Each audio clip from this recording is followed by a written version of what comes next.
یا بھی اولئک هم المؤمنون حقا، یہی لوگ ہیں پکے اور سچے مومن، ان کے بڑے درجے ہیں ان کے رب کے ہاں، اور مغفرت ہے اور رزق کریم ہے، عزت والی روزی ہے۔ صحابہ کی عظمت کی بڑی دلیل ہے جی، ظاہر بات ہے کہ اس وقت وہی تھے اور یہ قرآن انہی کی صفات کا تذکرہ کر رہا ہے، یہ صحابہ کی صفات ہے۔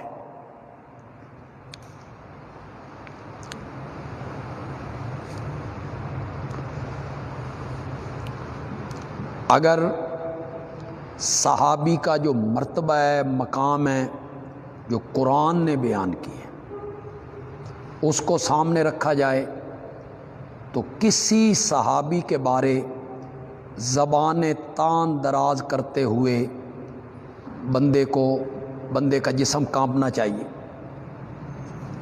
خاص کر ان لوگوں کا جو اپنے آپ کو اہل سنت کہلاتے، پھر اپنے آپ کو عالم کہلاتے یا اسکالر سمجھتے ہیں،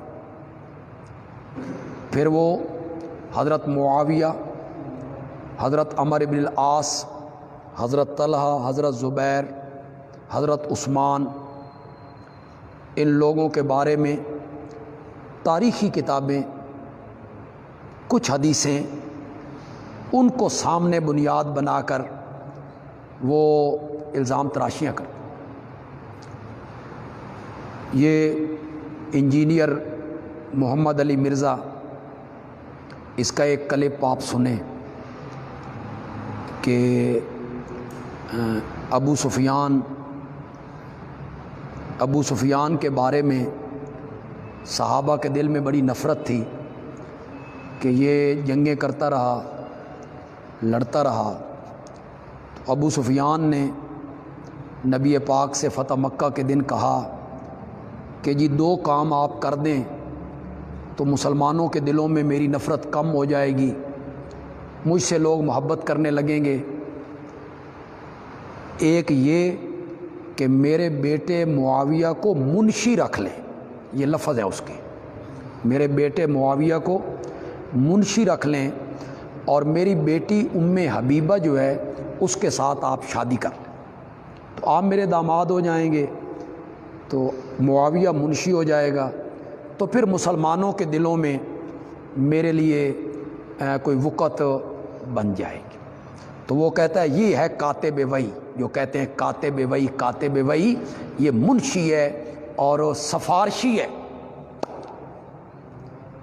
پھر آگے لفظ کہتا ہے سفارشی بھرتی،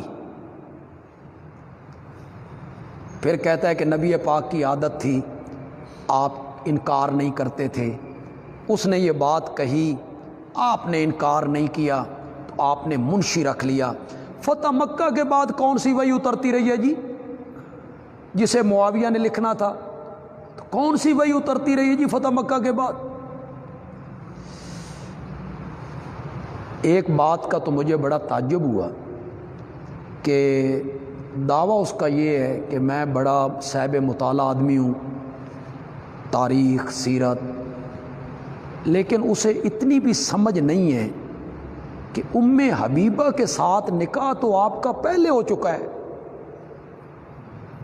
فتح مکہ کے دن ابو سفیان نے کیوں کہنا ہے جی میری بیٹی کے ساتھ آپ نکاح کر لیں؟ اس پاگل کو اتنا پتہ نہیں کہ ام حبیبہ، ابو سفیان جب صلح کی درخواست لے کر گئے تھے مدینے، تو ایک مشہور واقعہ نہیں کہ بیٹی کے گھر گئے تو انہوں نے اپنا بستر لپیٹ دیا؟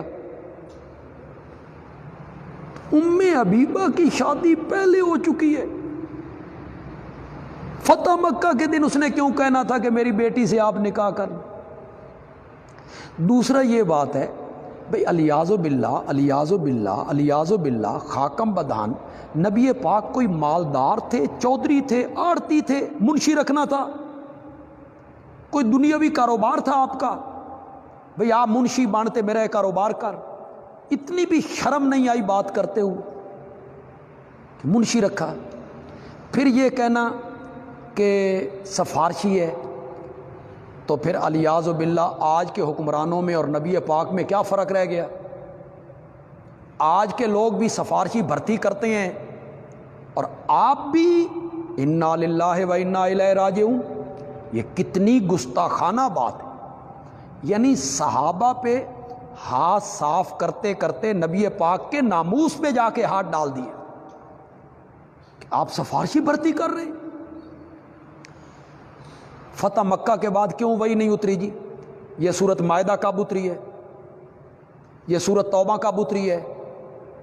یہ تبوک میں اتری ہے نا. بعد میں کئی صورتیں اتری ہیں. یہ کہنے کا کیا مطلب ہے کہ فتح مکہ کے بعد کون سی وحی اترتی رہی جی؟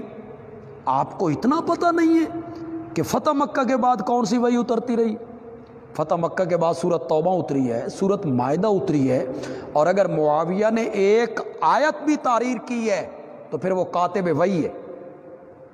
سارا قرآن لکھنا ضروری ہے یا پوری صورتیں لکھنی ضروری ہے؟ اعتماد ہی کافی ہے انہیں اپنے پاس رکھنا. تو اگر صحابی مانتے ہیں حضرت معاویہ کو، صحابی مانتے ہیں، انجینئر محمد علی مرزا سب سے پہلے اس بات کا فیصلہ کرے کہ وہ معاویہ کو صحابی مانتا ہے یا نہیں مانتا. اگر صحابی نہیں مانتا پھر اس پر بحث ہو سکتی ہے، ہم ثابت کریں گے کہ وہ صحابی ہے.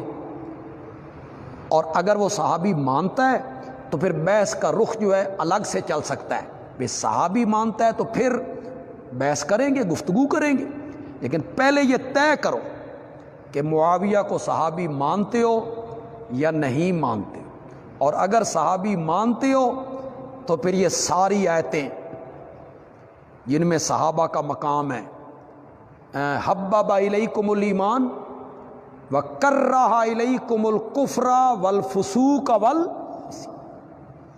پھر یہ ماننا پڑے. صحابی ماننا ہے تو یہ ماننا پڑے گا، کرہ الیکم الکفر والفسوق والعصیان. 19 سال اس نے حکمرانی کی، نبی پاک کی صحبت کم پائی ہے، صرف 3 سال، صرف 3 سال. حضرت صدیق اکبر نے 23 سال، حضرت عمر نے بھی تقریباً 23 سال، حضرت عثمان نے بھی 23 سال، حضرت علی نے بھی 23 سال. ان کی حکمرانی کتنی ہے؟ 2.5 سال، 10 سال، 12 سال، 4.5 سال. یہ رہے صرف 3 سال ہیں اور انہوں نے خلافت کی ہے 19 سال. اور 19 سالوں میں 54 صوبوں میں تمام مسلمانوں نے ان کے ہاتھ پر کیا کی تھی؟ بیعت کی تھی. آج تمہیں سمجھ آیا ہے وہ باغی ہے، تمہیں سمجھ آ گیا وہ باغی ہے. صحابہ کو یہ بات کیوں سمجھ نہیں آئی جنہوں نے معاویہ کے ہاتھ پر بیعت کی تھی؟ حضرت حسن کو یہ بات سمجھ کیوں نہیں آئی جنہوں نے معاویہ کے ساتھ صلح کی تھی؟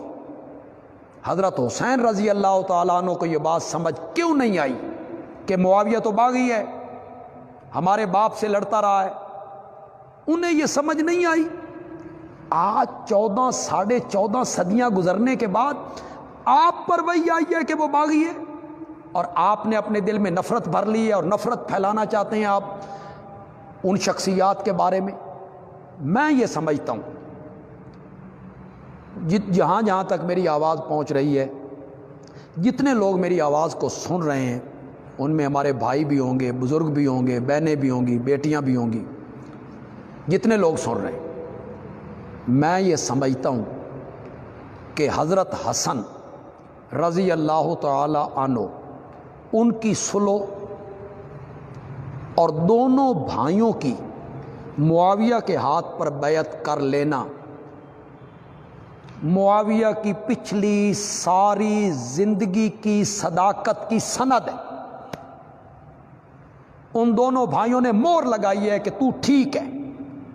اگر ذرا سی بھی گنجائش ہوتی تو دونوں بھائی کبھی صلح بھی نہ کرتے اور دونوں بھائی کبھی معاویہ کے ہاتھ پر بیعت بھی نہ کرتے. ساری چیزیں دھل گئی ہیں. اس کے بعد کوئی بکواس کرنا کہ معاویہ حضرت علی کے مقابلے میں آئے، حضرت معاویہ باغی گروہ تھے، حضرت معاویہ نے یہ کیا، میں کہتا ہوں حضرت حسن کو سمجھ کیوں نہیں آئی؟ جس بات کی سمجھ آئی تمہیں آئی. تم حضرت علی کے زیادہ محب ہو, تمہیں حضرت علی سے زیادہ پیار ہے, بیٹوں سے زیادہ پیار ہے تمہیں. حضرت حسن اسے اپنا امام مان رہے ہیں, حضرت حسن اس کے ہاتھ پر بیعت کر رہے ہیں, حضرت حسین اسے اپنا امام مان رہے ہیں, حضرت حسین اس کے ہاتھ پر بیعت کر رہے ہیں. سب لوگوں نے ان کے ہاتھ پر بیعت کی ہے. تو اگر کوئی پچھلی بات تھی بھی صحیح, اگر جس طرح تم کہتے ہو کہ یہ کیا وہ کیا, اگر کوئی تھی بھی صحیح, تو دونوں بھائیوں نے مہر لگائی ہے حضرت معاویہ کی صداقت پر اور ان کی عدالت پر.